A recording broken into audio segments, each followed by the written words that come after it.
All right, I think we'll just go ahead and get started now. Some folks might still be trickling in, but we've got a lot to cover, so we want to make sure we get to everything. So welcome to the Department of Rail and Public Transportation's Grant Administration Workshop for recipients of a DRPT Fiscal Year 2023 Commuter Assistance Program grant. My name is Chris Arabia, and I am the Manager of Statewide Commuter Programs at DRPT. You'll hear from some other of our DRPT panelists that will provide some good information about how you administer a grant from DRPT. So let's get started. Next slide.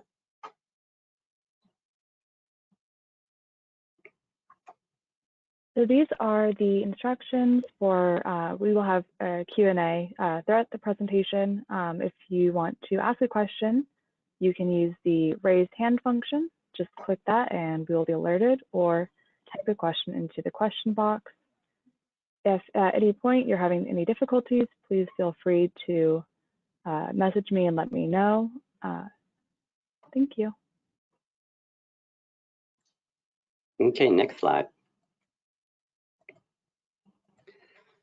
All right, today's workshop will cover everything you need to know about how to administer a Commuter Assistance Program grant. And don't be shy about asking questions during the presentation. As like you heard, you can put them into the chat box anytime during the presentation. And we're gonna periodically, we're gonna pause to make sure we can answer all your questions. So you don't need to wait till the end of the workshop to ask a question, but we wanna make sure not only do you hear all this information, but you have plenty of time to ask a question and get those answered. So as you can see from the agenda, we have a lot to cover. So let's get started. Next slide. So let's cover how we got here. How did you get your grant approved? Next slide. So you may recall the deadline to apply for DRPT's grants was February 1st. And then from February 1st on through April, DRPT was reviewing the grants. There's several people that review. It's not just one person that reviews a grant. We go through it. We contacted most of you regarding with questions to get some more information or clarifications. But all that takes place from February 1st to April, where we draft our 6-year improvement program. So if you're not familiar with the 6-year improvement program, or SIP, that is basically our funding package for approval, and that gets approved by the Commonwealth Transportation Board. And so we do our draft in April. This year it was at the April 19th CTB meeting, and that opens up the public comment period, but also comments from any of our grant applicants to take a look at our SIP and get back to DRPT if you've got some questions and things. And then the CTB approves our SIP and at the June meeting, and that's what happened this year on June 21st. That's when the CTB approved everything that we put into our SIP. All right, next slide.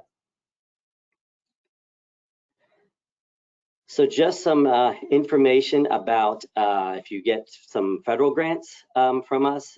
Sometimes, the MPOs or TPOs will authorize some federal funding that they receive through the MPO or TPO, like a CMAQ or RSTP for commuter assistance or transit type of programs. And so just a little bit of a review of what needs to be done there. So if you do have one of those grants, as the grant recipient, you must ensure that that funding is listed in the TIP and the STIP. So those are things that need to happen before DRPT can get you a contract to administer, for those funds. And if you are a direct recipient of FTA funding, you can flex the federal funds over to FTA. A good advantage of that is that you can draw down the FTA funds as you need to. But you still need to invoice or put in a reimbursement request to DRPT to get the state match for those federal funds. But you can do that. So if you want to flex the funds, let DRPT know that you're going to be flexing the funds, and so there's a process you need to go through with FTA. But just let us know before you go through the FTA approval. for that you're going to be flexing. And then once we know that, DRPT will then let VDOT know that those funds are going to be flexed over. So some things happen between our two agencies to make sure that funding gets okay, so that when you put in a reimbursement request, we can then, once we review it and everything's fine, we can actually get you paid on at least the state match. But then if you don't flex it, a similar thing happens where we need to get federal approval for that, and then before we can start doing the contracts. All right, next slide. So now you've got approval for the grants. Now here we go. You need to execute a grant agreement so that you can start the project and and then bill DRPT for the expenses on a reimbursement basis. Okay, next slide. So the steps for getting out the agreements and getting those signed off, or what we call executed. So when we do the draft SIP, sometime, getting closer to the June date when the CTB is going to, make their approval of it, we start doing some early things. We start preparing the project agreements, and some of these are very specific things depending on what type of grant you have, including the Commuter Assistance Program grants. We have some very specific appendices and funding things and scopes that we put into these things. So we start trying to get ahead of it, but obviously we cannot send anything out to you all until the CTB makes their approval. But we started in June, and that's kind of the process. And the federal process for the awards depends on when there's federal authorization. So some of those grant agreements may not come July 1st. It may, some of those things come after the federal authorization, because we cannot do grant agreements for federal funds until there is a federal authorization. All right. So then once we draft up the grant agreements, there's an internal review process at DRPT. So the program manager looks at it, the section manager looks at it, sometimes the division chief, the finance division. A lot of people are looking at it to make sure everything's correct, not only with funding amounts, but scopes, making sure we have the right agency name on things. And so all that takes a little time. And then once we've done our internal review and it's ready to go, it gets released through Olga. So we'll talk a little bit about Olga, but that's our online grant administration system that we use for just about everything we do regarding grants. And so for state-funded things, usually you get your contract back. Many of you should have gotten your notification that the grant agreements are ready for your signature already. And so usually that happens in this month in July. And like I said, sometimes for the federal funds, it's in the September, October, because we're on the federal cycle. So once you get the notification that the grant agreement's in Olga ready for your review, then you review it and sign off on it, and then it comes back to DRPT, and then it gets final signatures from either our director or CFO, and then it's fully executed. All right, next slide. So here's a couple important things. So on your agency side, whoever's going into Olga and signing that grant agreement must have the authorization to do so. They must have that authority. So just like in any agency, including DRPT, not every staff member has authority to sign agreements, things that are going to bind the agency into doing things, particularly when there's money involved. So make sure that that's the person signing it has to do so. Now, in some cases, you have the CEO or the director or the head of your agency. They typically have that authorization, but they don't want to go into Olga and sign it. So they can assign temporary authorization to someone else that can go into Olga and do that. So if that's the case, there's usually, it has to be official, right? So there's usually a memo or even an email confirming in writing that so-and-so is now delegated as my, proxy to sign off on the DRPT grant. We need a copy of that so that we can confirm that the right person or the person with the proper authority is signing these things. And why that is important, because if someone signs an agreement that does not have the authority from that agency to bind their agency into agreement, the agreement doesn't mean anything. It's pretty much null and void, which could be a problem later on for getting your reimbursements. So want to make sure that's the right person is signing it that has the right authority. Next slide. And then some tips for signing this agreement. So everyone who is somehow connected with this project should read the entire agreement, including the appendices. And for the Commuter Assistance Program grants, there's usually 2 appendices. And there's a lot of details in those appendices. So, not just the people who are implementing the project, but anyone else that touches this project should read those agreements. Appendix 2 has a detailed budget. It's got line items in there and little descriptions of what is eligible for reimbursement within those line items. It may look a little different than what you put in your application. So that's why we want you to make sure you read those things thoroughly. And for federally funded projects, there are basically 2 agreements. There's the state funded side, and then there's the federal funded side. And the federal agreement has a lot of the federal boilerplate language, but other things in there that you need to follow for federal rules. So good to read all those agreements thoroughly. Like I mentioned, in our Commuter Assistance Program grants, there is a project scope that needs to be adhered to. Check the funding amounts, make sure the funding amounts look correct. All the line item budgets, take a look at those, take a look at the categories, take a look at the details in there, make sure the start and end dates look good, proper parties are identified. And then here's an important thing, keep a copy of that agreement. Many of you have gone through what we call compliance reviews that DRPT will do from time to time on some grants. And part of the compliance review, they will always ask you, let me see your agreement. And having it at Olga is a good backup, but if Olga's not down or someone who doesn't have access, you don't have access, the person who has access to Olga isn't around and you need this for the compliance review, that's a finding. So we want to make sure you keep those copies somewhere so that if an audit or a compliance review happens, you've got them handy. Okay, next slide.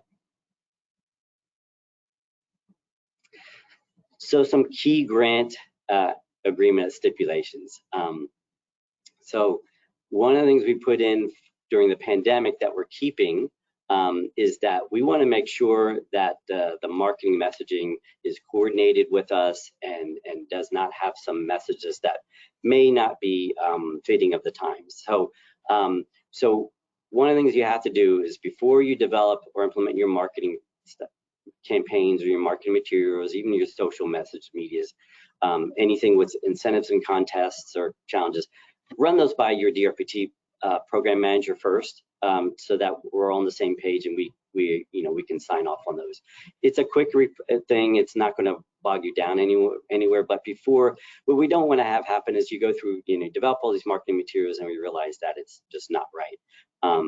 And so that we just want to avoid those things. Plus, there are times when DRPT is doing a statewide marketing campaign that we can provide you with a lot of these materials, and that helps you save time and money. So we want to make sure that that happens. So just run things by your DRPT program manager first. We want to definitely partner with you on all of our statewide marketing efforts. So that's a key stipulation in the project agreement. And then we'll talk more about this later on in the workshop, but you will need to provide some reports, including some data on results and what's going on with the project, on a monthly, quarterly, and even annual basis as needed by DRPT. Next slide. So here's an example of the scope of work that's in your Commuter Assistance Program operating grant agreement. So these are the things you got to concentrate on. This is why that you have the funding, right? We want to eliminate or reduce single occupant vehicle auto trips by getting them into carpools, van pools, transit, those types of things. So that's the main, objective of these CAP grants, is to get cars off the road, get people into these other modes like carpool, van pool, and transit in particular, and bicycles in there too. But make sure that's bike commuting, not bike for recreational purposes, because that's really not taking the car off the road. all of you have who receive a CAP operating grant use some type of ride matching system, either through the Commuter connection system or through DRPT's Commute VA Agile Mile ride matching system. Another objective of this grant is to get people to use those systems, to find their commute options and get their information in there. That is a key objective, because that's showing results. If no one's using the system, or fewer people are using those systems, then it doesn't look like we're making an impact. So, we want to get folks to use those systems. So your job is to encourage more and more people to seek out their commute options using those systems. So again, encourage people to enter their information. Also, for the Agile Mile, Commute VA Agile Mile system, we want them to log their trips too. So that's a good feature too of that system. And then obviously, a big part of what we do is, we got to promote the use of carpooling, van pooling, and transit. And any, if you've got a guaranteed ride home or emergency ride home type of program, that's a big thing, right? People need to know about it, why it's good to use, how they can go about finding carpools and transit, so that we can change behavior, basically.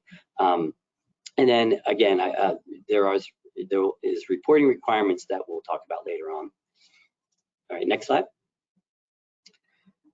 And then here's an example of the scope for employer outreach. So the main objective of employer outreach is anyone who gets an employer outreach CAP project grant from DRPT, basically that's to do sales. And your sales are contacting employers, the decision makers at employers in your area, and try to get them to do, mainly the main objective is to get them to do transit benefits, which include also van pool benefits for their employees.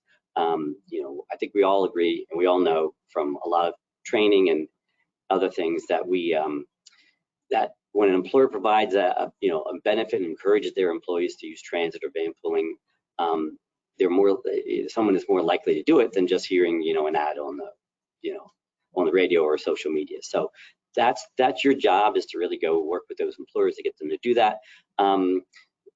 A year ago, you might have recalled, some of you, I reached out to try to get some information about that, about how many of your employers actually have commuter benefits programs. We were a little disappointed that we didn't get a lot of really good information on that.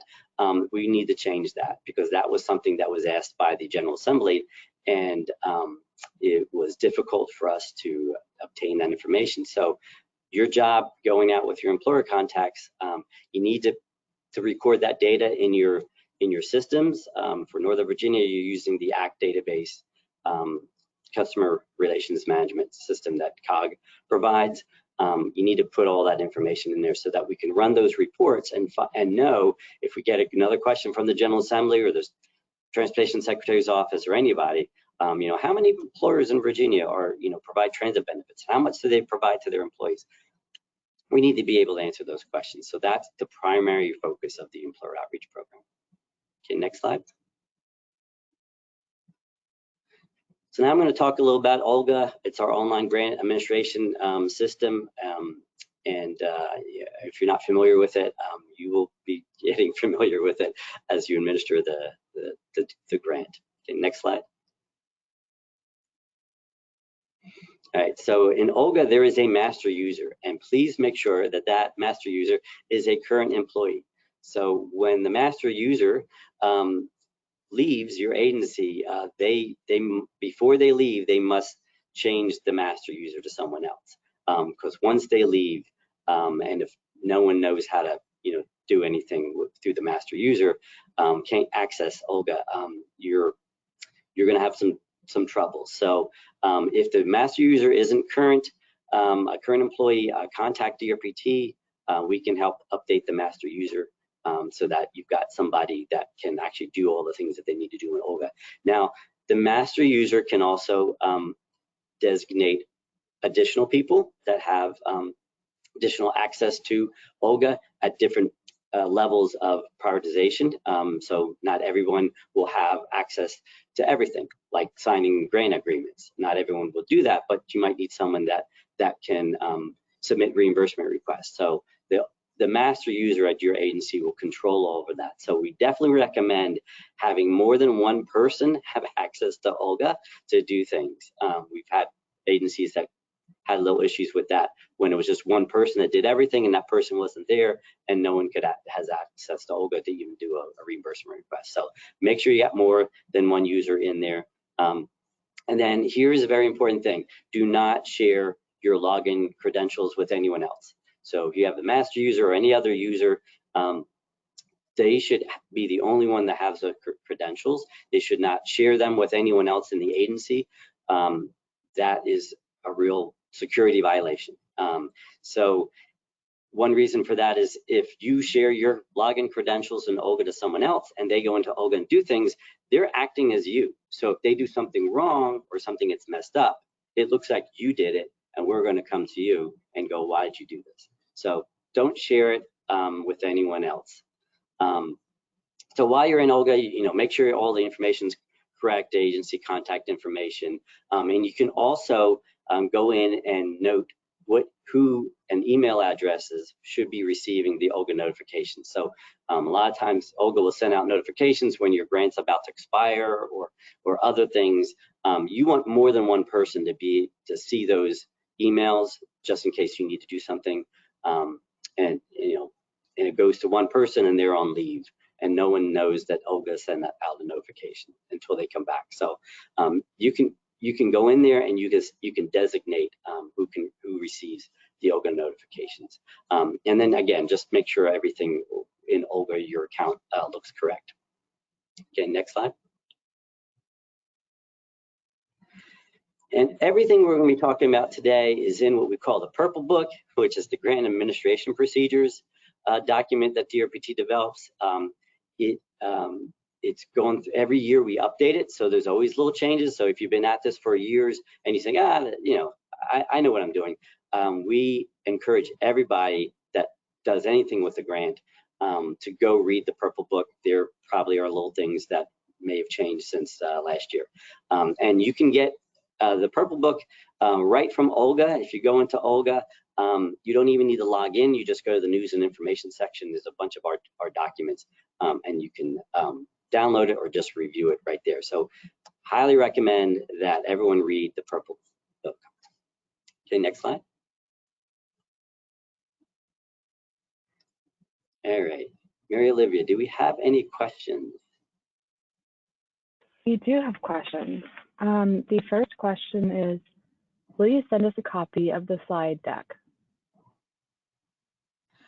So we are recording this, so it will be published on our YouTube, DRPT's YouTube channel, so you can get it there. But if you just need the slides without the explanation of the slides, we can certainly send those to you. But we are recording this, so you'll see the slides and all of the everything else with it, including the Q&A.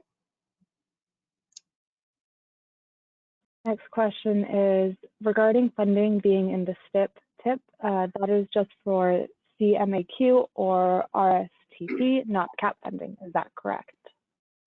That is correct. Yes, the TIP and the STIP are for federally funded projects, and federal funds need to go into those documents. But for DRPT's state funding, like the Commuter Assistance Program funding, that's in our SIP that the CTP approves.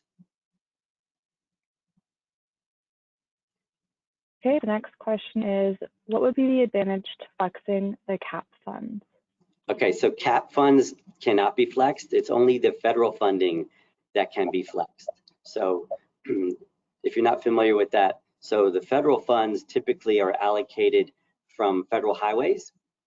And if you are a FTA, Federal Transit Administration recipient of funds, you can flex those funds from federal highways to FTA. But that has nothing to do with the CAP funds.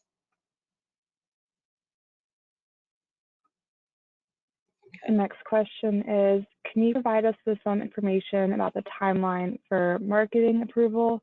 For example, how long does it take to get approval? Helpful to know. It is really quick. It just depends on what you want to do and how and where you are in like the process. I mean, some people want to just talk to us from the early development stages. They don't even have a concept in mind, so they want to see, they want some help with that. So that's going to be a longer process because we're going to talk to you, from the very beginning. Other people have some concepts and things that haven't been produced, but they've got some ideas and they just want to run them by us. So it really depends, but it's really quick. I mean, if you send us something on a Friday afternoon, yeah, you might have to wait over the weekend for a response on Monday or Tuesday, but it's not like it takes days and days for us to get back to you. It's pretty quick. It just depends on how big of a marketing campaign you're doing. There'll be more conversations, I think, the bigger the campaign than just a little, hey, we want to send this out. Okay.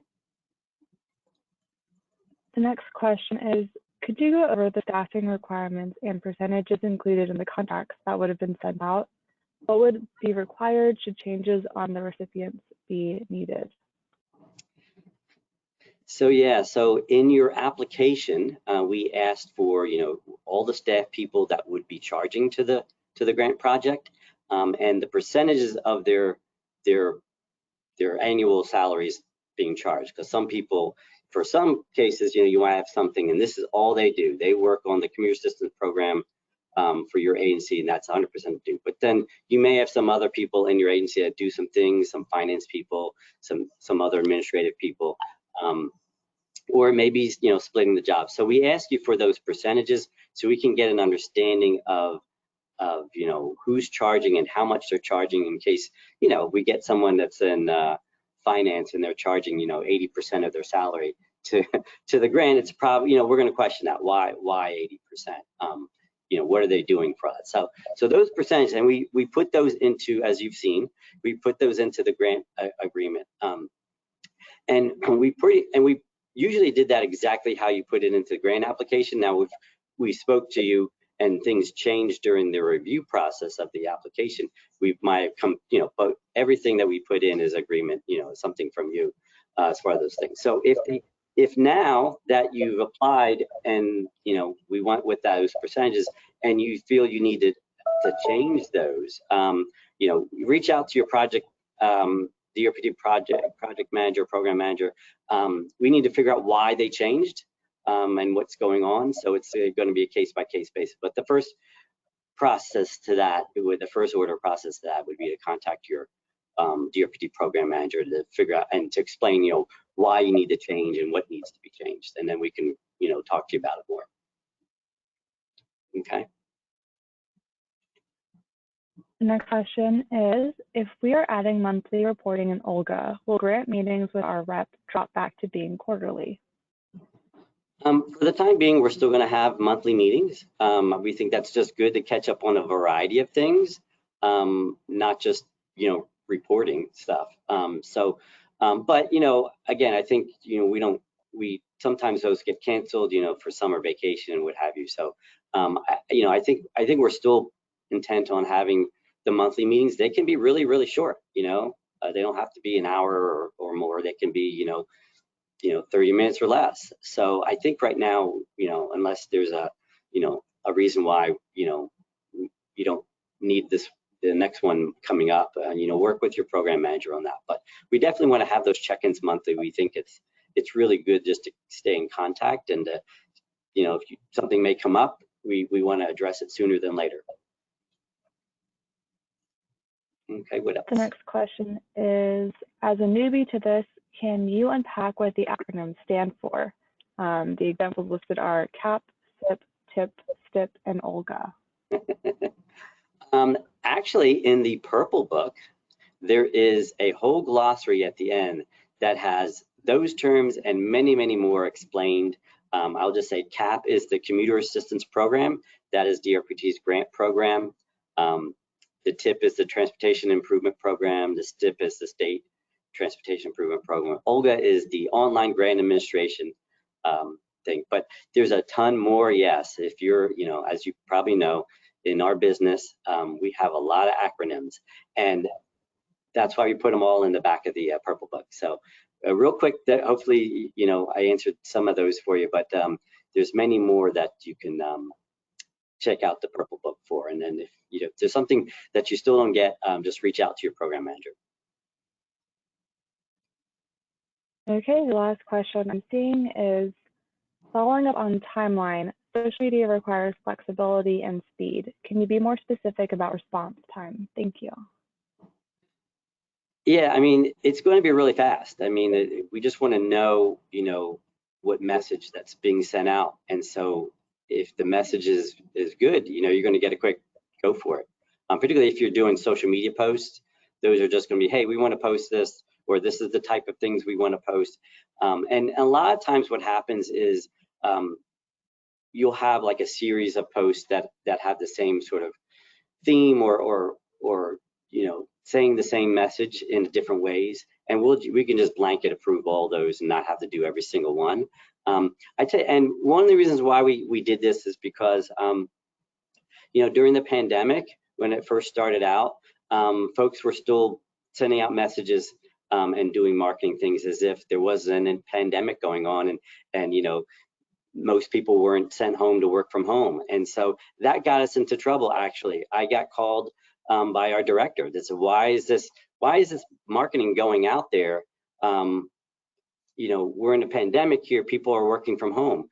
What, you know, this doesn't seem like a good use of public dollars. So we want to keep on track with that. And so that's why we want to make sure we don't get any surprises. So we're not here to like write things for you and develop it for you, although we can if that's what you want. But we just want to make sure the messaging is appropriate, and I'm not going to get that call from our director, or the Secretary of Transportation's office isn't going to call us and say, what is this? This is totally inappropriate. So most of what you do is going to be fine. I would say, you know, very rarely are we going to catch something that says, nope, don't do that.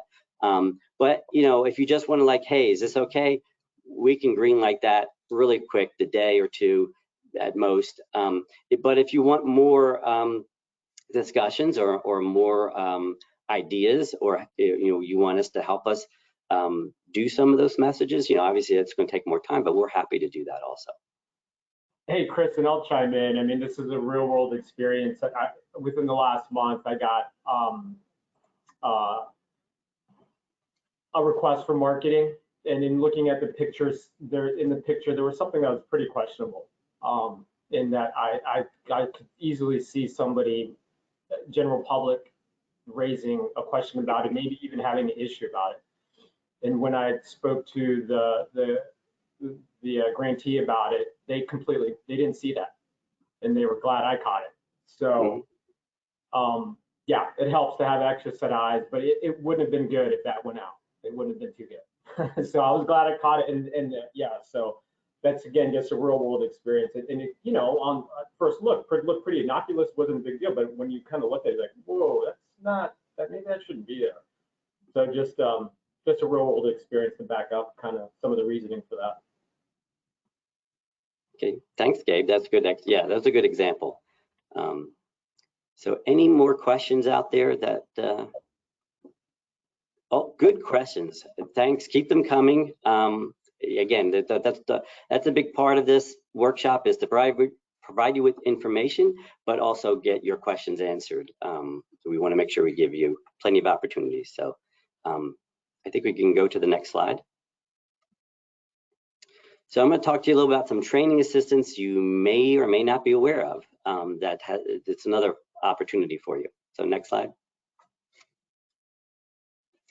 So at DRPT, we get some federal funding through the National RTAP. So here's another acronym, RTAP, which stands for Rural Transit Assistance Program.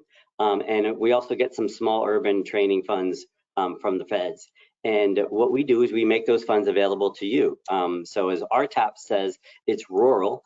And the other one is small urban. So the large urban areas, this doesn't apply to you, but the smaller urban areas and the rural areas, this could be another opportunity for you to, if you're doing training, you know, some workshops or conferences and things, you don't always, maybe don't have to use your grant. You can apply through this program, and it's, again, you apply online through Olga. This is a little bit more details in the purple book.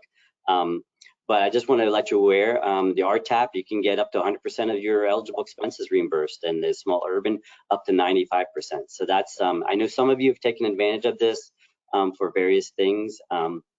So definitely just want to let you be aware of this is another opportunity when you're, having to go out and travel for some training or some other workshops and things that help you do your job. This could be another way of getting those costs paid for. Okay, next slide. All right, so we're pausing here again just to catch up if any questions. I don't see any. Mary Olivia, are there? I'm not seeing any either. Okay, well, great. Okay, we can move on to Gabe and grant reimbursements.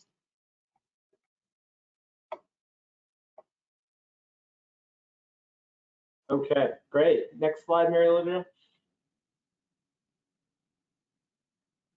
All right, I'm Gabe Ortiz, and I am the Northern Virginia Commuter Programs Manager for all you folks that work with Kathy. I'm her counterpart up here in the Northern Virginia area. So I'll be going over everything related to, or hopefully almost everything related to grant reimbursements.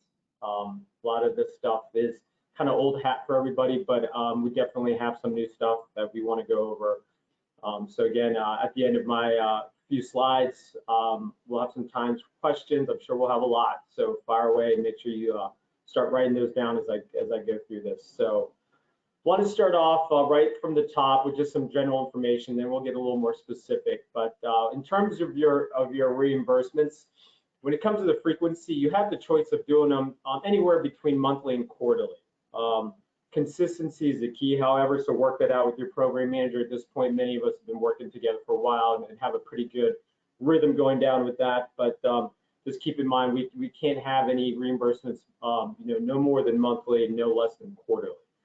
So that's really your kind of time frame for the reimbursements. So when you are done with this, and I think Chris might go over this with some more detail too later down the presentation, but when you are done with your grant, you've come to the end of the fiscal year and it's time for that final reimbursement. You do have 90 days to kind of take care of everything, reconcile all your last few months, get everything together. And you have those 90 days to do that, and then also to either deobligate or go into Olga. You'll see when you're doing your reimbursement, and if it's the last one, you'll have an option to check a box that basically says, this will be the last reimbursement, and it's the final request for the entire project. So keep that in mind as you go through and wrap up these grants. It's good timing because I think a lot of you are doing that this month or within the next couple months. So moving on to expenses and what we want to see in the reimbursement requests and what's eligible. Make sure that you refer to the blue book whenever there's some doubt. But really, we're at the point now where your kind of playbook for the year when it comes to this is your contract appendix 2 scope of work. And here we have appendix 1 and 2, but really the detail is in that appendix 2 scope of work. You'll hear me repeat this a few times, how important that document is. And I'm sure down the presentation, a few other folks will reference it. But yeah, that's where you're going to find all your reimbursable expenses and everything that's really allowable under this project. Can't say this enough though, if there's any doubt, if something's not clear in the appendix or the blue book, make sure you contact us before you pay anything. We're always available. If there's any doubt or question, just either email, pick up the phone, call us so we can go over it, okay it ahead of time, and then we're good to go. And there won't be any surprises for anybody once we get the reimbursement and start reviewing and processing that. For your budget line items, really critical that you keep track of these. These numbers that we've kind of all agreed upon in our contract are not arbitrary. They're not placeholders. They're really hard, fast kind of limits to what you can spend in a specific account line item. So obviously one of the more critical important ones, salaries and wages. Make sure you are checking that. I know with my grantees, and I think Kathy, you do the same, Chris as well. We do have periodic checks on where we're at with these line items, so it's really critical that we keep an eye on that. Again, we're not going to allow you to spend over what you have budgeted for that, especially at the end of the year. The way Chris likes to say, there's no shame in de-obligating your grant. I mean, that's not a bad thing. Things happen, staff take off, events get canceled, travel plans get canceled or changed. So if you do have funding left over, that's fine. especially if it's something that's out of your control. But with that being said, we're not going to allow those funds to be simply moved over or exceeded. So just keep that in mind as we move forward. The other point here on this slide that I wanted to emphasize, and Chris went over it, is the purple book. Again, along with your contract appendix 2, this is a really helpful resource for you. And just one of my colleagues, I wanted to take credit for this, but I think one of somebody in Richmond had mentioned this. A good way to remember when to go to what book is the blue book would be everything you do before a grant. So blue, B, before. Purple book is everything you would need after a grant, post grant. So P, purple, post. That helps me. So hopefully it's a little tip that'll help you guys. You know, what I do is save the links to these on a browser that I use, so they're quickly available. I can access them really quickly. I would suggest you do the same. Always have those handy, as well as that appendix 2. I think having that at arm's length is going to be really critical to managing your grant efficiently. Next slide. So getting a little specific here, the expense summary sheet. Essentially, this is going to serve as your, when you put your reimbursement together and you submit it, this sheet needs to be either the first or second page that we see in the reimbursement. For us, it serves as a kind of quasi table of contents, but also just a really good guide for us to kind of navigate through each reimbursement request. These can get pretty long, pretty complex. I did one yesterday, it was well over 150 pages. So it helps to have these as we do reimbursement. I know for me, what I'll do is minimize one screen and have this table or this expense summary sheet on half my screen, and then I'll duplicate that reimbursement request on the other side of the screen and just literally go down it. And it's really helpful when I have a really good clean sheet to do that. Helps me be able to see the expenses. If I have to break and come back, I can pick up pretty easily where I'm at. So make sure that you have this expense sheet at the very top of your reimbursements. And just as important, we're going to ask this year that you use our format. You use the sheet we're going to give you. It's an Excel spreadsheet. Obviously, it's easy to PDF if you want to do that and put it on top of your reimbursement request. We're not going to be accepting your kind of own sheets or printouts from your accounting system. I know some of the sheets that we get from our grantees are really good and they're helpful, but at least for us, it's just really important to have consistency as we go through these, and it's very helpful. You know, if we're doing 5 reimbursement requests in one day, it's easy on the eyes to see some consistency across all 5. So make sure that you use our format. As far as the line items go, here's another opportunity for you to lean heavily on your Appendix 2 scope, because when you do your summary sheet, there's going to be a column where we're going to ask for the corresponding account line item. So make sure that whatever expense you have in that sheet, and just so you know, in the next slide, we'll have a sample that we can look at. So this will all kind of tie in and make a little more sense. But yeah, make sure you have a corresponding line item that you get directly from Appendix 2 to add for each expense. If an expense doesn't have a corresponding line item, then it's probably not an eligible expense. So that's a kind of good check and balance there for when you're going through and kind of reconciling all your previous months or quarters expenses. We'll also give you the opportunity in the sheet, and again, this will make more sense when we see it now, to split an expense. Sometimes you'll have, let's say, in the case of the city of Alexandria, they get very large phone bills for the entire city, $50,000, $60,000, but only $30 of that is being charged to our grant. So this will be an opportunity for you to do that. You can put the entire expense of the invoice, but then you have a column where you can say, well, only $30 of this very large invoice is being expensed to the program and ask for reimbursement. So that's important for us to see as well, and for you to put down there and makes our lives easier when you're looking at an invoice. We can kind of focus in on just a portion of that invoice and not the whole thing. And then you'll have opportunities to, in the notes section, to detail that. That's what we're looking for in that notes section. Anything that will help us understand, the nature of the expense. Next slide. So here is that sample. I'm not going to go over everything here. Most of you use some kind of form of this. Some of you are using this exact same form, and that's great. Everyone will have to use this, starting as early as August when you're doing your first reimbursements.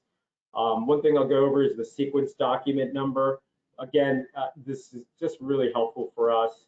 In this case, you're looking at, we're looking at row number 8, where we have invoice 1, 2, 3, 4, 5, 6. Any document, including the invoice itself, but any document after the invoice related to the invoice itself, should have somewhere on the document, typically, in the upper right or left-hand corner, in this case, the number 1. So we can go through and again, it just makes for a very efficient way to review this. I will give a shout out to a few of my grantees, but specifically Shelly with NSVRC, really good at that.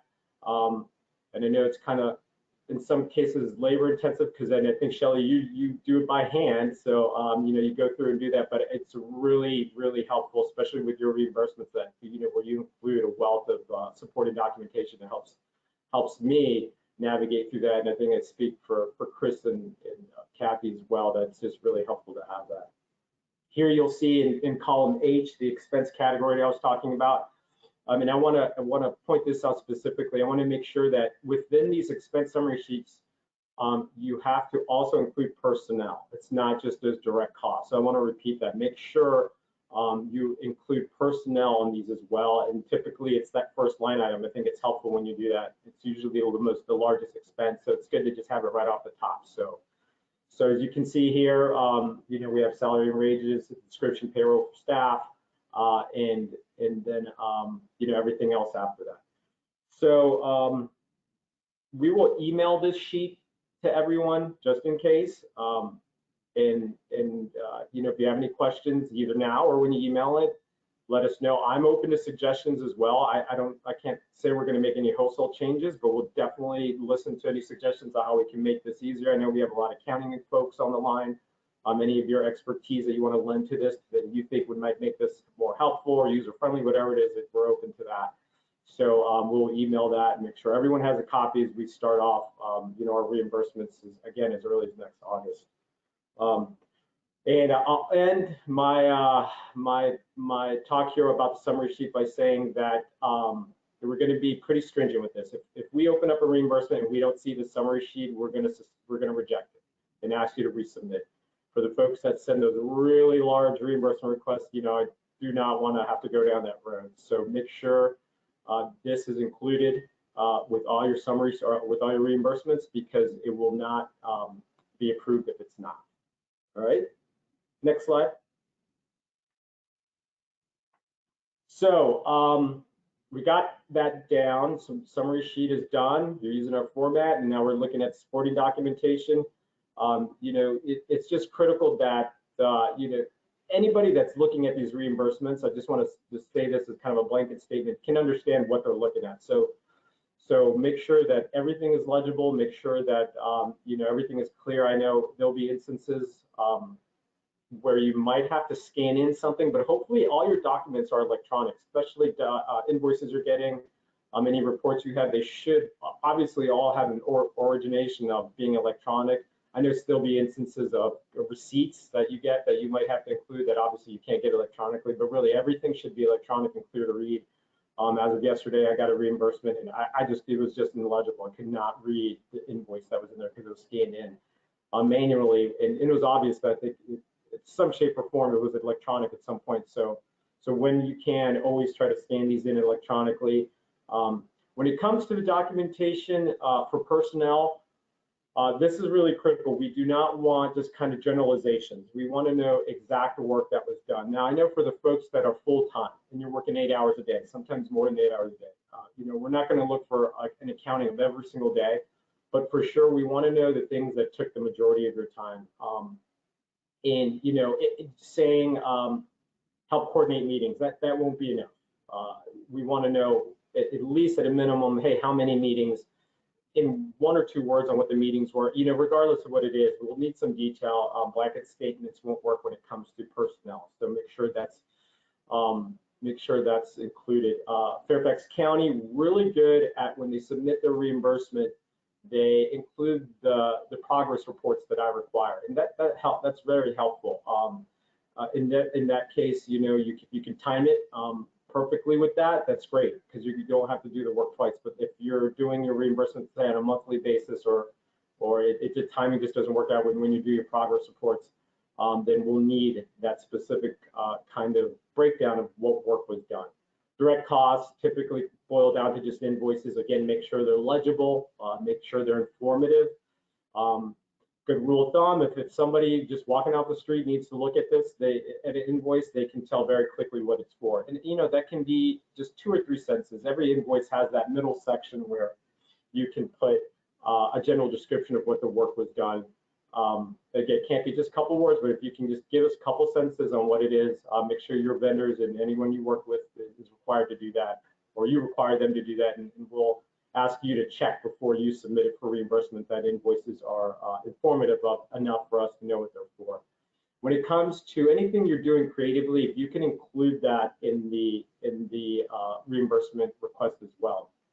So whether it's graphic art design work you got done for social media posts, if it's a brochure you're working on, again, all of these I'm sure at some point started off electronically before they were printed, so make sure to include that within your reimbursements when there is something that you've done that is on the creative side. Okay, next slide. So before we move on, I wanted to just go over a few reminders. Travel's one here that I wanted to talk about. Just make sure, you know, obviously with any travel, like any other expense, that it's included in your Appendix 2, your scope of work. Obviously, that's the first thing we're going to do. We all have several grantees, so we lean on that heavily. So as soon as we see an expense, we're just, you know, first thing we do is go and check that. So that should be the first thing you do as well. If there's going to be travel, especially, well, really just any travel that's going to be considerable in terms of, you know, time and some distance, we need to have a pre-check. And we're thinking, you know, at a minimum 30 days, give us at least 30 days to do that pre-check. You know, we should be able to turn that around within a day, or no more than a day or two, let's say 1 full business day. But make sure that a pre-check is done. If we come across a reimbursement request and there is stay for something and we were not given that pre-check, it won't be reimbursed. So that's the very first step before you do anything with the reimbursement or with any travel expenses or any travel plans, is make sure you do that pre-check. Of course, you know, we're all bounded by the GSA rates. So I'm pretty sure within the purple book where you can find that link. But when it comes to lodging specifically, make sure you check those GSA rates. You know, everyone that's gone to the ACT conference, you know, we've kind of gone down this road. For any new grantees or anybody that hasn't done the ACT conference or any kind of overnight stay, you know, make sure that you check the purple book out, make sure you use those GSA rates.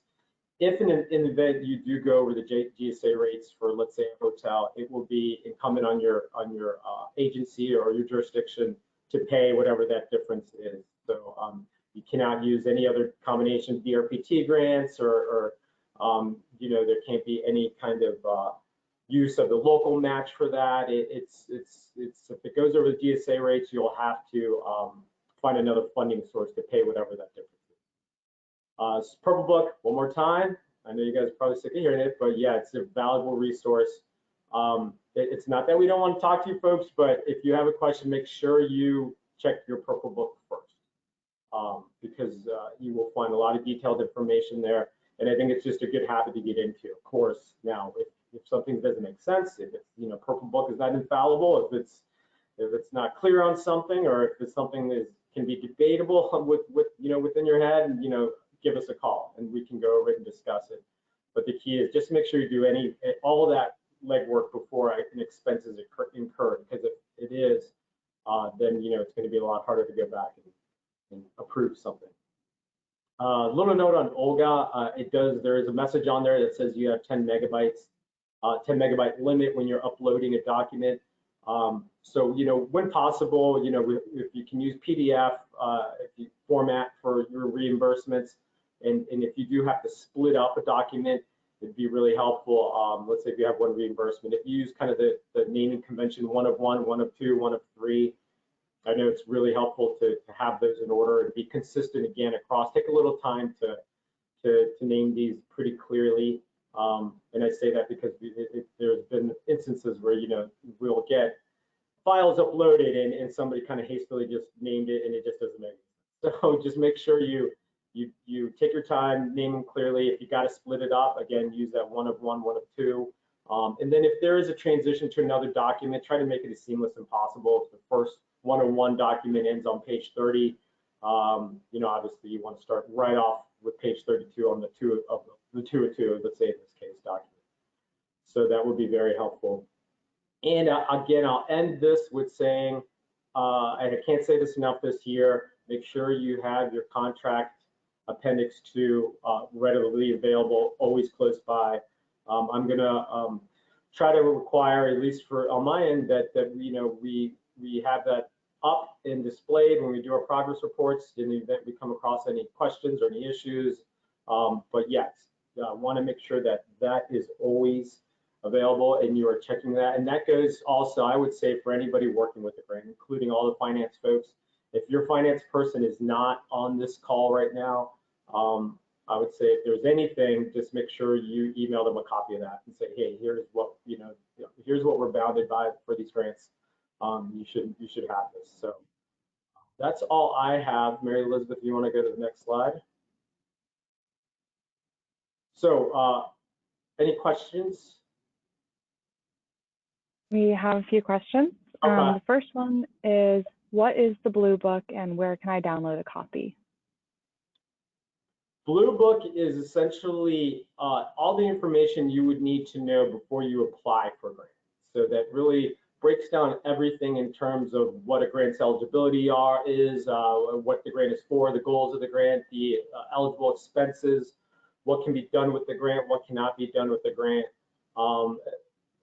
There's a bunch of other information, but I think for me and for this purpose here, that's kind of what it boils down to and what's I think the focus of it. You can find that on the DRPT website. You can also email your program manager and they can send you a link. It's available online. Again, what I do is I save that thing right on my Chrome browser, so it's always available. I refer to it at least twice a week. So yeah, that's basically in a nutshell what the Blue Book is. The next question is, what is the Olga generated invoice? Sorry, I think I missed that. Yes, good question. Yeah, I think I did miss that. So we have a few guarantees that have always been really good about this. PRTC is good about this. Fairfax again. It is an invoice that you can print out. I think on Olga. Now I don't go through Olga too often. Chris or Kathy, if you guys can clarify that for me, but you do have an opportunity to print out an invoice that gives a very general summary of what the expenses were incurred for this reimbursement, what the current balance is, breaks it down by the 80-20 split if you're using our grants. I find it really helpful. I think it's not critical to a reimbursement, but I think it's a good habit to get into to include that. Again, if you're having trouble finding it, let me know. Or Kathy or Chris, and we can. But yeah, it's something I think it's good to have, and it's good more top level summary than the summary sheet. But yeah, it's a good thing to kick off a reimbursement with. The next question is, for reimbursements, please describe the payroll documentation needed for employees. That's a good question. I think everyone should be working with an accounting system, whether it's QuickBooks or I don't know what the other ones are out there. But if you're able to download a report, PDF it, that pretty much shows hours accounted for, that breaks down what that expense was for that specific category, and include that. That's very helpful. That's what we get typically from all our grantees, and that's what I think obviously has to display the name of the employee, and then again it has to cover the period of which the reimbursement covers. At least that report does. So I think that's primarily the best thing you can use for supporting documentation for when it comes to salaries and wages. Yeah, Gabe, just to add to that, so So yeah, so many of you, your agencies probably have some type of payroll system, and a lot of what we get are just reports generated from the payroll system, because the payroll system will, a lot of folks have it assigned, you know, this person works on, you know, gets charged this amount to this project and that amount to that project. So they just generate some reports from the payroll system, and that should be fine. Okay, the next question is, can you share a sample of the progress report? Yes, absolutely. Now, depending on, yes, we can definitely do that. If you can email your program manager, that can be sent over. The last question I'm seeing is travel possible after grant agreements are signed? So it's something else I should have emphasized. That's a great question. If it's not included in your contract appendix, then pretty much the answer is no. So that's why we want to make sure that you all do your due diligence well before. I'm the first to admit, I know we asked for, you know, your plans for the upcoming fiscal year, well, you know, 6 months before it's even coming. But it's critical to look back at what you've attended for in the past. It's critical to make sure you think about that so you can get it in the application and then subsequently get it into the agreement and appendix scope. But no, if you know, something pops up mid-year and you did not plan for it and it's not in your appendix, it will not be allowed. Of course, we never want to stonewall anybody. I mean, reach out to us before, you know, you make that that decision. We'll always want to have that conversation. There are always, you know, circumstances that maybe we need to know about, or maybe that you have that you wanted to discuss. But the hard fast rule pretty much is no, if it's not in your appendix, it won't be allowed.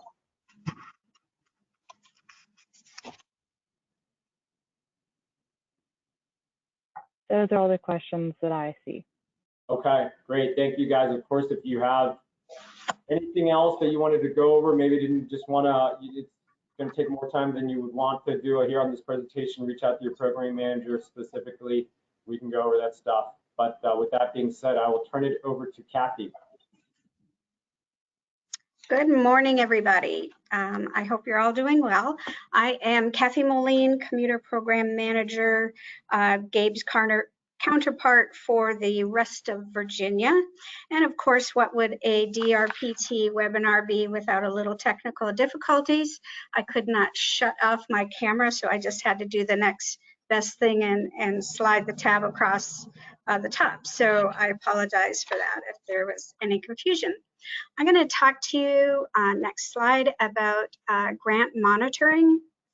Monitoring your grant is one of the most important steps that you can do for any grant funding.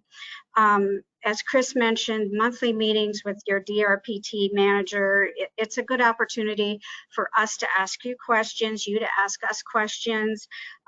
We also can touch base on any new promotions that DRPT is doing.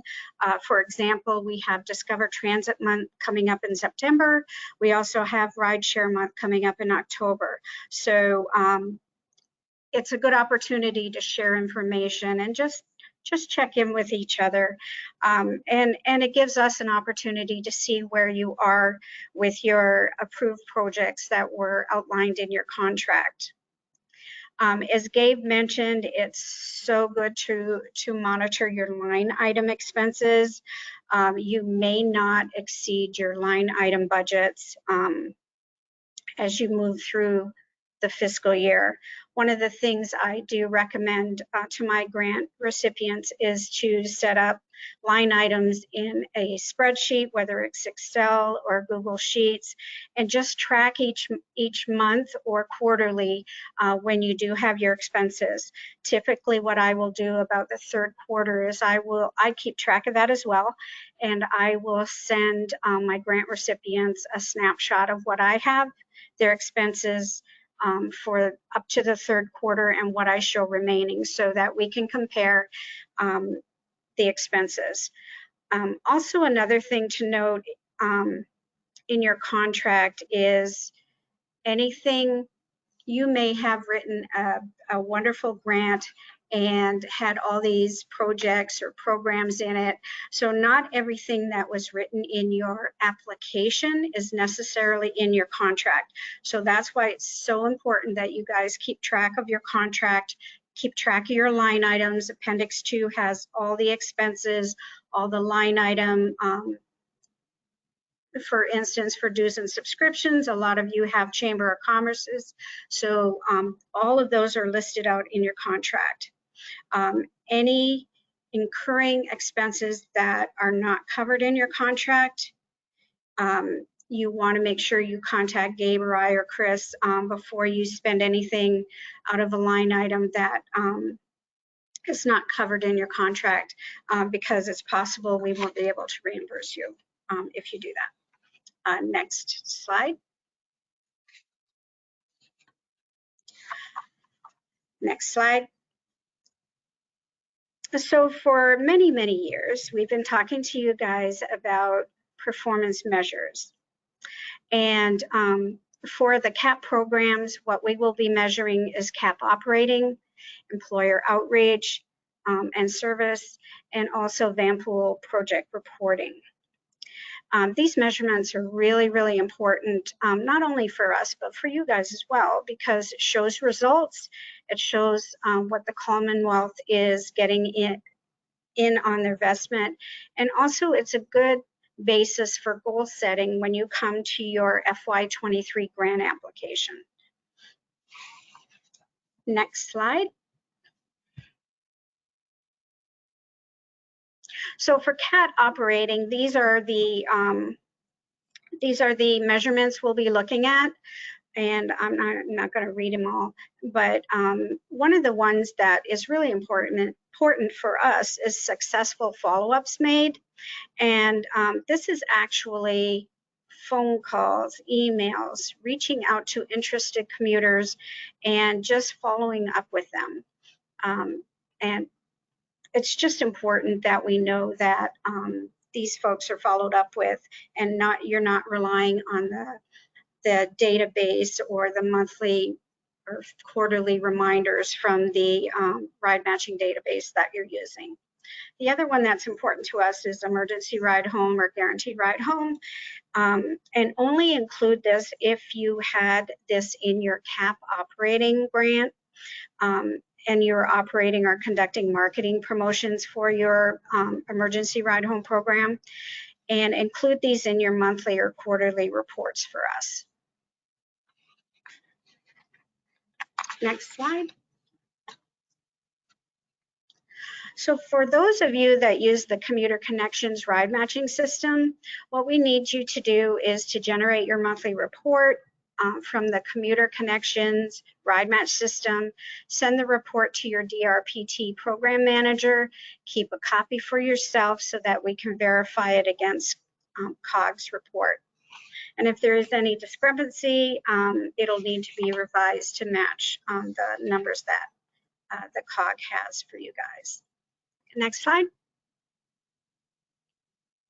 And again, for Commuter Connections, run your monthly report for new applicants and re-applicants. That's what we're looking for the ride matching data. Next slide. For those of you that use the Agile Mile system, these are what we would require you to do is run the report for the previous month for your region, save it as a PDF, send it to your CAP program manager. Make sure to keep a copy for yourself because it may be needed when we start, when we look at the verification and validation of the numbers. And you will do these for your quarterly reports, so, or monthly reports, whichever you submit. Okay, next slide, please. If you're using the Agile Mile system, this is a sample of what the numbers we are looking for. For new ride matches attempted on Agile Mile, it is called Rideshare inquiries. For new Rideshare matches attempted that found matches, it will be the Rideshare matches number and the total number of active commuters. This is where you'll find it on your Agile Mile report. That will go into Olga. Next slide, please. So employer data, this is for recipients of DRPT's CAP Employer Outreach Grant and Commuter Connection members. For the Commuter Connection members, you must follow the reporting requirements outlined in the Commuter Connections Act Customer Relationship Management System database. That's a lot of words. I think the acronym might be CRM for those. Please keep a printout of your monthly reports that you've generated from the system, as they will be needed when we do our verification against COGS quarterly numbers. If you are a CAP operating program, but still work with employers, we'd like you to also collect this information and submit it with your monthly or quarterly reports. And as Chris mentioned, we recently were asked to provide the employer information to the General Assembly, and not having a lot of this information was kind of hard for us. So we'd like to, you know, even if it's just tallying and putting it in your monthly report, we need this information. So next slide, please. For VAMPL project reporting, if you are PRTC, GRTC Ride Finders, HRT Traffics, and Commute with Enterprise, the Shenandoah Valley, you will be required to report on your VAMPL projects on a monthly basis. Most of you do this for me now, which I truly appreciate. I will be designing a new VAMPL report, and it will be separate from the OLGA reporting at this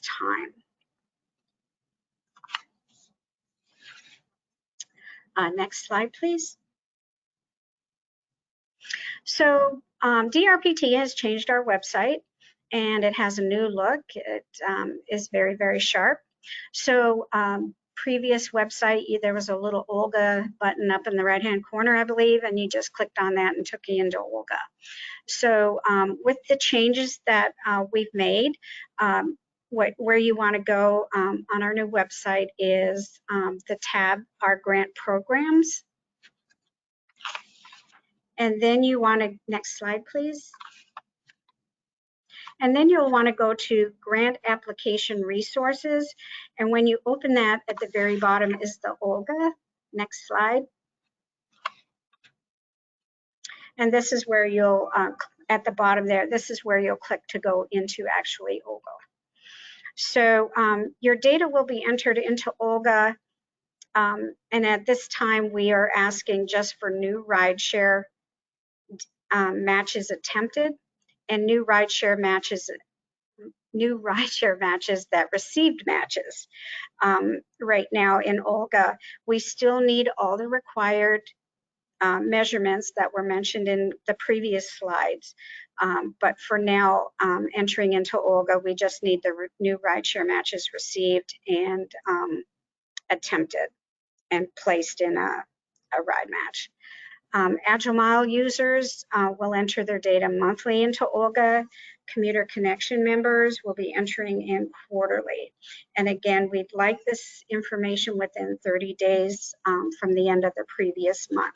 So Kathy, let me just interrupt there. So the Commuter Connections folks have to enter their data monthly also. Everyone enters monthly. Okay, I thought it was quarterly. Excuse me for that one. Thanks, Chris.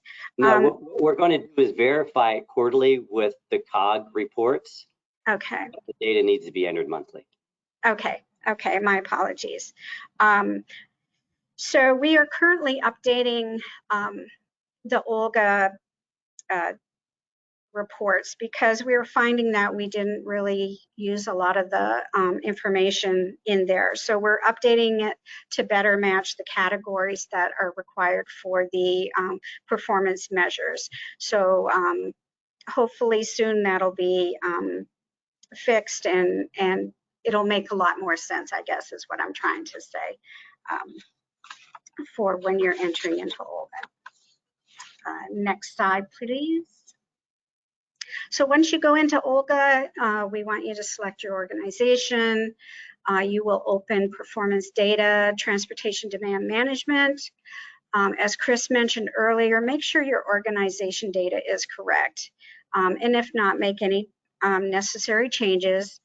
You're going to select report month you will be entering, and then enter your monthly data. Next slide, please. So I'm going to show you an example of an Agile model report, and just show you the new rideshare matches attempted. In Agile Mile, it's rideshare inquiries. So that's the number you're going to use, the 3,188. New ride matches attempted that found matches, that's your rideshare matches number, the 2,493. And then, of course, the total number of active commuters in the ride matching database, and that's a totally different little section of the Agile Mile report. Next slide, please. So this is just an example of the numbers that we're running Agile Mile and now are going into Olga. So new ride matches attempted, that's a 3,188 rideshare inquiries.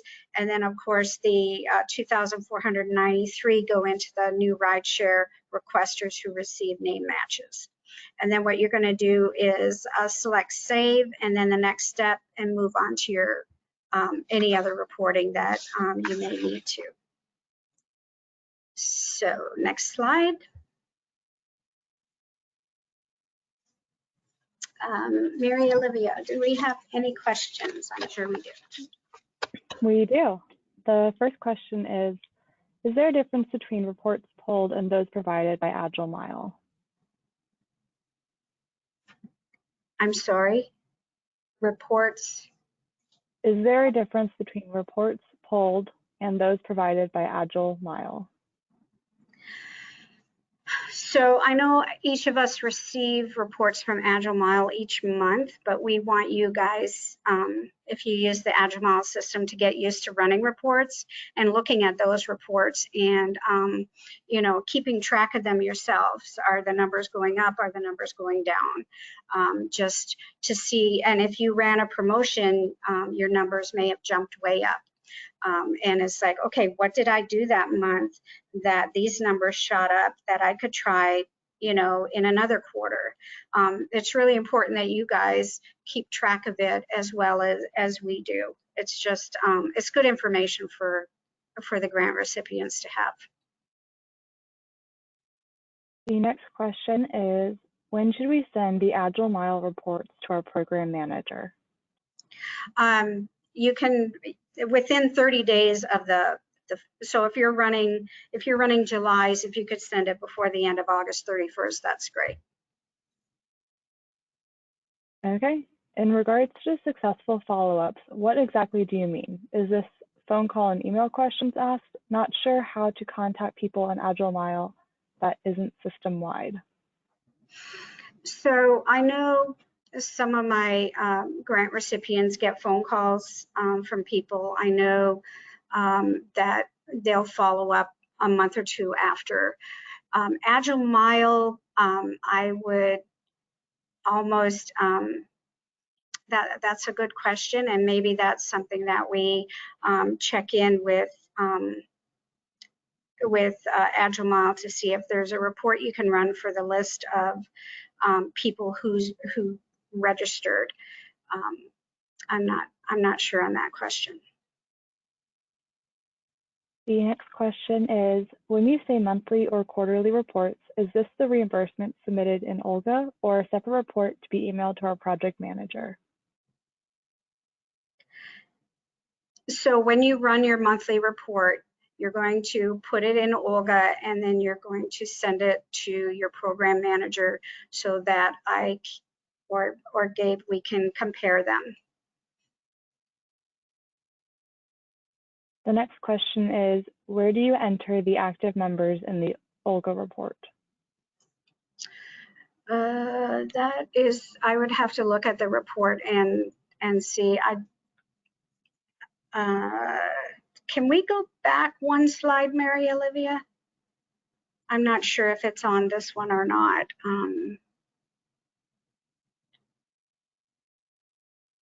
I'd have to see where that one is.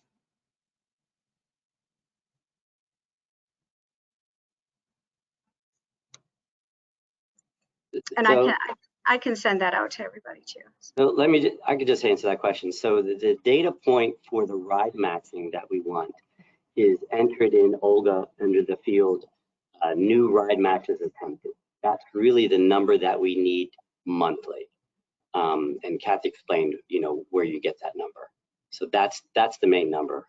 Active members, we don't have a data point for that at the moment. Okay, yeah.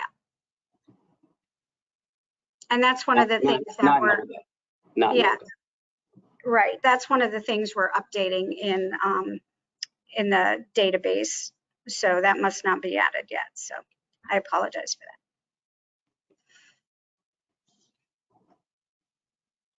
that. The next question is, what kind of staff time is going to be needed to do this? To run the monthly reports. It's pretty simple to run a monthly report and then just go into Olga. I don't even think it should take a half hour if you're doing it monthly. If you're behind and you're entering like 6 months at a time, it may take a little longer, but it should not. Running your Agile model reports are really quick. I'm not sure about the commuter connection reports, but it should not take a lot of time.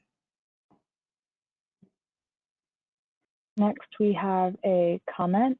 You can run a report to show who registered and their employer information that can be downloaded by the admin.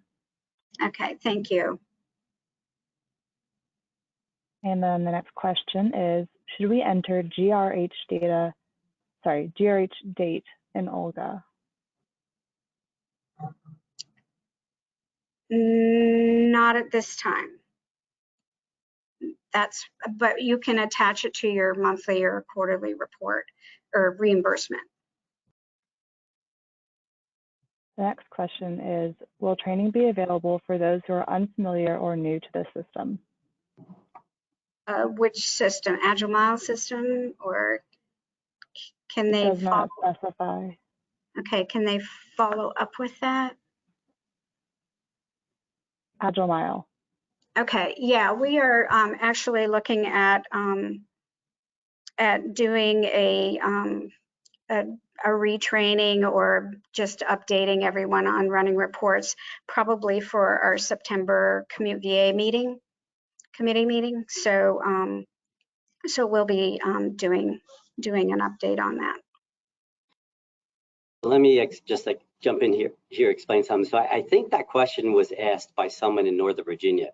So if you're in Northern Virginia, you actually use the Commuter Connections ride matching system. And so if you need training on how to run reports for Commuter Connections, you need to contact COG, and they will go through that with you. But yes, if you are a Commute VA or Agile Mile user, yes, reach out to me or Kathy, and we can set up something to go through that. Yeah, my apologies. I didn't know it was a NOVA question. Okay, the last question that I see is, I do not enter the Olga data for my TDM. Can you send me a list of the other reports we need to send you each month? Yes. Yeah.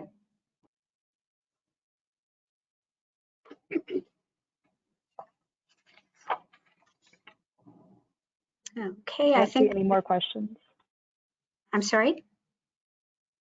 I don't see any more questions at this time. Okay, I will turn it over to Chris. All right, thank you. Yes, great questions. Keep them coming. We want to make sure we get as much of your questions answered today as possible. And of course, there'll be plenty of time afterwards to get your questions answered that way too. So let's just talk about the open data portal. So you might have seen it in an email now. You might have got this in an email announcement that GRPT has opened this up. This open data portal. You can access it through the GRPT website under resources. And what we're trying to do here is kind of put a dashboard out there that shows not only our programs and projects, our 6-year improvement program, to make that a little bit more interactive, but also some of DRPT's reports and budget reports and finance stuff. It also sharing some data, and one of the things is performance measures. So next slide. So performance measures, you can go there right now. You can see this stuff just opened up this week, actually on Monday. And you've got for transit, there's some transit data in there, some ridership, some revenue mile data information in there with some comparisons. There's a Virginia Breeze data in there on ridership. There's some rail data, and then there's TDM data or commuter assistance data, as Kathy was explaining. So we're using a lot of that, some of the information that we require in these month reports to actually present and show on our open data portals, and that's open to the public. And so this is some the Vanpool data. This is why we've been hounding you for this data. We're going to report and show on the data portal the number of van pools that we have in Virginia each month, the ridership in those van pools, and then the revenue miles for those van pools. Those are our 3 data points that we're going to show. So again, it's up there now. I encourage folks to kind of go look at it and give us your feedback. And then the ride matching data, right now we're just going to show the number of people who are seeking ride match commute information, for carpools, van pools, and transit each month. And so that's why Kathy explained those data points. If you're in a commuter connections system, you want new and re-apps data, that's the number that we need. If you're using the Agile mile system, it's the ride matching inquiries data that we need, and that gets reported monthly. And then we're going to put that up after we verify the data. We're going to continue to update the open data portal at those data points. Right now we have it through this fiscal year for the TDM. It's just from the past fiscal year, because we're already in 2023. So we have about half of 2022 fiscal year data showing in the data portal. So we'll be, hopefully you guys are entering that data, providing the data and reports monthly, so that we can get the next quarter. And then obviously we want to do this, every month for year after year. Well, probably takes us time to do verification of the data to make sure it's all accurate and things, and it matches and it looks correct. So that's done on a quarterly basis at DRPT. So we've got it through March 2022. So July 2021 to March 2022, and then we'll be doing the next the next quarter of information soon. Okay, next slide. And now I just want to cover, to wrap up, some additional grant administration procedures. Next slide. So not to get ahead of ourselves, but there's some other things. Again, all of this is covered in the purple book. So in the time that you think you might need to do some of these things, refer to that, and also reach out to your program manager. But budget and scope changes for commuter assistance program grants. These are going to be very rare, and they're going to be a case-by-case basis. So there's no like blanket, oh, you can, when this happens, you do this. When this happens, you do that. So they're going to be very rare. I mean, everyone who receives a CAP, grant, you've done it before. So you know what you're doing. Your applications, you know what you're doing with these applications. So shouldn't be a need to do really any changes throughout the year. Scope changes, certainly, if a scope change changes the project, we won't allow that, right? As we mentioned earlier, all this stuff and these projects are approved by the CTB. So if we change a project, the scope of a project, then that's not something the CTB approved, and so we would have to totally go back to say. So scope changes that are major scope changes that are going to change the project, we can't do those. And then the budget changes, again, those are going to be rare also, but nothing that will be changed that will increase DRPT's grant amount. If you need more funding for some reason than what your grant has or what you have available to you as an agency, reach out to your program manager, and we can see, again, case by case, why you need those funds and why you can't wait till the next grant cycle. and then we'll go from there. But again, budget changes are not really something we're going to be doing a whole lot of. I mean, again, this should be rare. I mean, obviously, something like hey, pandemic hit, that might change some things, and we might need to shift some budgets around based on something that big. So it's not going to be just, hey, we just feel like doing something different. Those are going to be hard changes for us to approve, because again, you guys know what you're doing. You apply for this stuff year after year, and so there shouldn't be really a lot of different changes. As Kathy mentioned, your job is to monitor your line item expenses so you don't go over those line item budgets that are shown in your Appendix 2. That's why monitoring is good month to month to make sure, if you look like you're going to go over, just doing that yourself and just switching money from line item to line item by yourself without getting pre-approval from DRPT is going to be problematic, and we may not approve your reimbursements for that if we have not approved it. So track it, check with your DRPT. That's why we have those monthly meetings. This is another good thing. It's like, hey, we're running a little hot on this line item budget. Here's why. Here's what's going on, and we can talk through whether or not it warrants some type of budget change or not. So just be really monitoring those budgets. Again, not only does your total budget can't be exceeded, but your line item budgets cannot go over either. So we want to make sure we head off any problems before they happen. Okay, next slide. Yeah, we are getting a little ahead of ourselves because we're talking about project extensions and you just started. So, but there is, again, all this is in the purple book. So, we really need, some good reasons of why an extension is needed for CAP operating grants, because you get another one the next fiscal year. We don't extend those. I think we've made one exception for the pandemic, and that was it. So just know if you're getting a grant, even other project grants, if you get a grant to do the same project or continue the same project or the program the next fiscal year, probably not needing an extension on the current one because you've got a new round of funding coming. So, again, these are going to be closely monitored. If you do think you need an extension, again, well before the end of the fiscal year, reach out to your program manager to discuss why you need an extension. And if it warrants an extension, you got to submit that through Olga within 30 days of the end date, and justify it. So you need documentation, new timelines, a good reason as to why things weren't completed in the allotted time for the grant application or the grant agreement. And again, this goes through several, multiple reviews before approval. So we need plenty of time to get the approval if it happens. But I think those are going to be pretty rare too. That you won't need extensions. But if something comes up, we certainly want to have those conversations. Okay, next slide. And grant closeouts. So hopefully, this is good information for your FY22 grants to close them out. As I mentioned earlier, the Olga system will send out reminders to the folks who are in the system to get these emails. But they'll usually use one that says, hey, your project is going to expire in 60 days.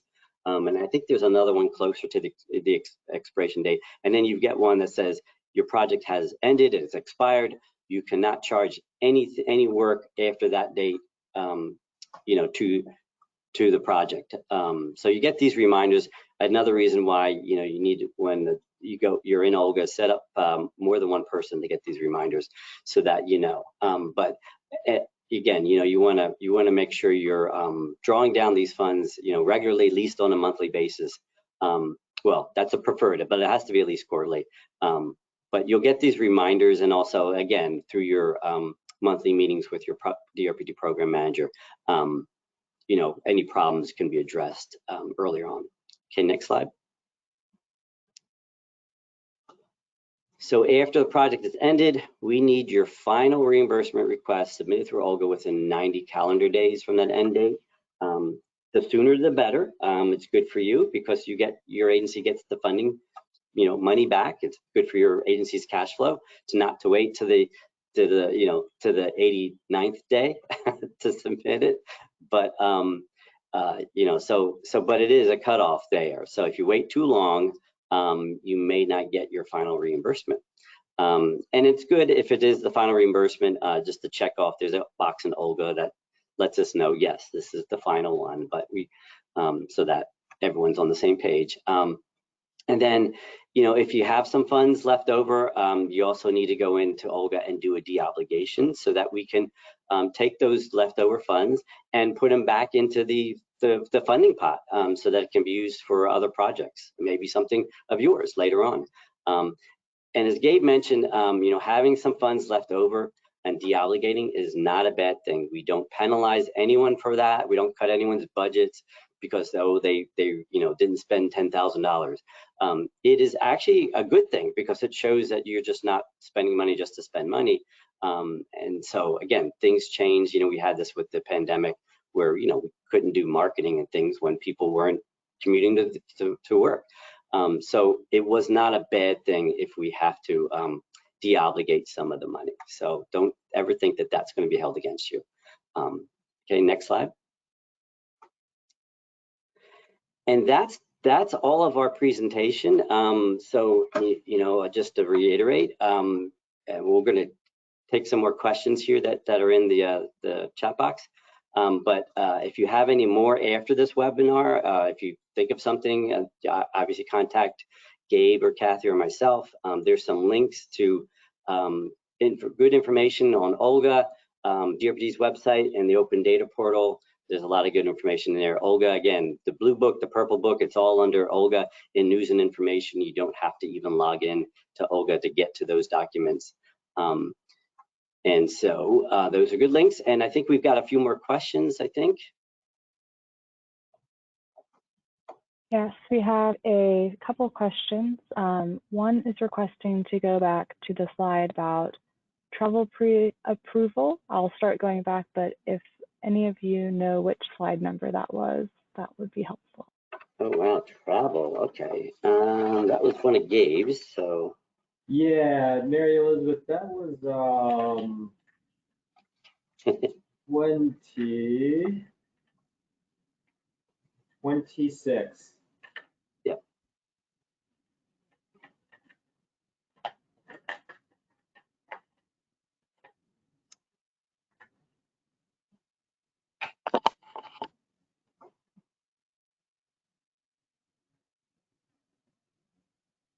Okay.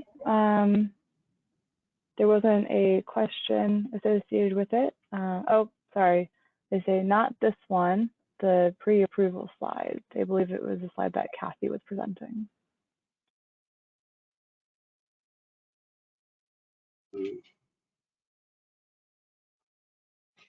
So Mindy, was there a specific question about the pre-approval? And actually, you know, so for travel, we don't do pre-approvals, we do a pre-check because we can't really approve anything until the actual expenses are incurred and we see, you know, the actual expenses. But we can do a pre-check to make sure that you're using the appropriate rates for lodging, for mileage, for your meals per diem.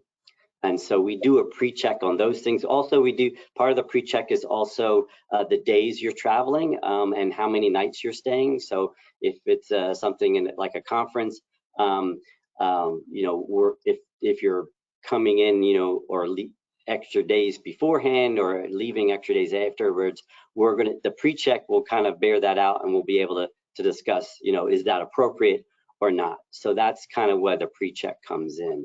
And then we can arrive at agreement that says, oh yes, we will definitely be able to, you know, to reimburse you, providing you use the proper rates for X number of nights at the hotel, but only that amount. So I'm hoping, Mindy, that helped.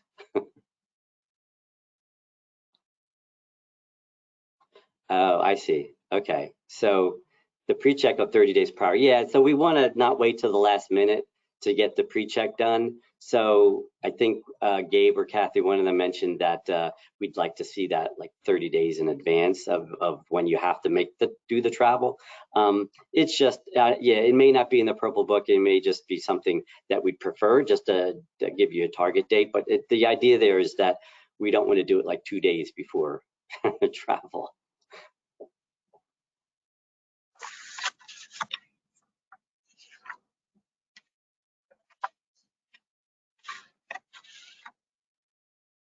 Sorry, do we know which slide specifically?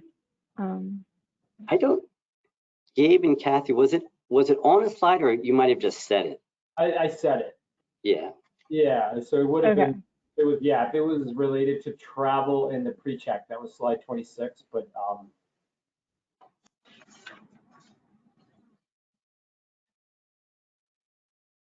Okay, so then the next question is, when will slides from this talk be available? I can answer that for the video recording of this will be available on DRPT's YouTube within the next 2 days. So I know folks are interested in just the slides, and I always kind of caution people because you don't get a lot of the question and answers with just the slides. You don't get a lot of the details of the information that's on the slides, but we often make the slides available. So if you want the slides, you can send your DRPT rep an email, and then if we might just post them on Olga.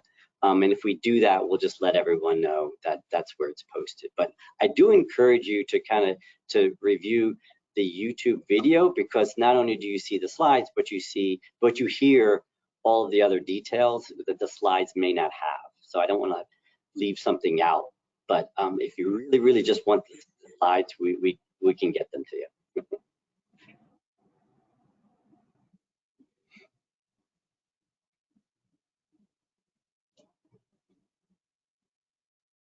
I don't see any other questions at this time.